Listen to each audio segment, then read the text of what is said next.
मी तुम्हाला मराठवाडा मुक्ती संग्राम दिनाविषयी 2 शब्द सांगणार आहे. ते तुम्ही शांतचित्ताने ऐकून घ्यावे अशी माझी नम्र विनंती. सर्वांना माझा नमस्कार. माझे नाव ईश्वरी आहे.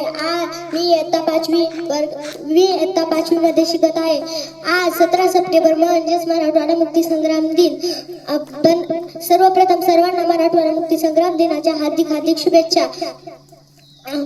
15 ऑगस्ट 1947 रोजी आपल्या भारताला स्वातंत्र्य मिळाले, पण मराठवाडा निजामाच्या हातामध्ये होता. तर 17 सप्टेंबर 1948 रोजी आपल्या मराठवाडा मुक्त झाला आणि निजामापासून दूर झाला. जाता जाता एवढीच बोलून जाते स्वामी रामानंद तीर्थांनी मराठवाड्याच्या मुक्तीसाठी केले जीवनाचे रान.